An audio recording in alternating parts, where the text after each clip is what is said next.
matin ordinaire sur le port de Lorient. Chez ce marailleur, les salariés sont à leur poste dans l'open space. Philippe aussi dans son bureau vitré, et pourtant ce n'était pas gagné il y a 2 ans. Ce qui m'est arrivé, c'est qu'en fait, lors d'une soirée, j'ai eu un choc sonore, totalement bénin, et je me suis réveillé 3 jours après avec des sifflements très très forts au niveau des oreilles, qui ne sont jamais passés. Ce salarié souffre d'acouphènes. Il a bénéficié du dispositif maintien en emploi du service de santé au travail. Pour moi, le maintien en emploi, c'est la construction d'une ingénierie sociale en faveur de la collaboration entre un employeur et son salarié. Pour le médecin du travail qui pilote ce processus, le maintien en emploi suit des étapes balisées.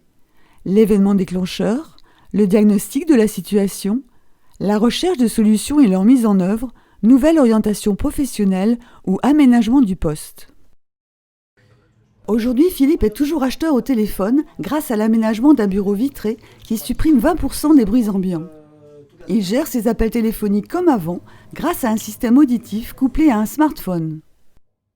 Le but est de conserver ses compétences dans l'entreprise, quitte à être obligé d'adapter un petit peu le poste de travail ou les moyens mis à disposition du salarié. Ce qui m'a le plus marqué, c'est la joie d'un employeur et d'un salarié à continuer leur collaboration ensemble.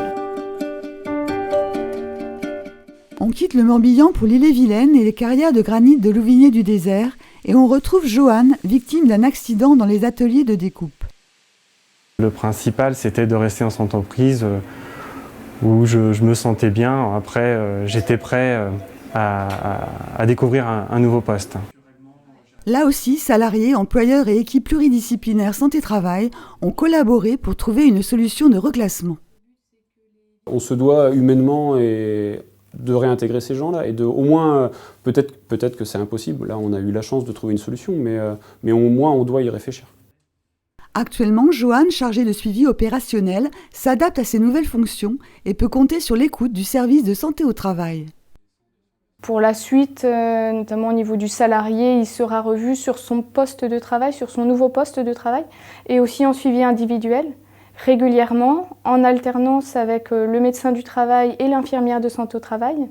Et l'objectif sera d'identifier les points de vigilance et de proposer éventuellement des réajustements pour que la reprise du travail se pérennise dans le temps.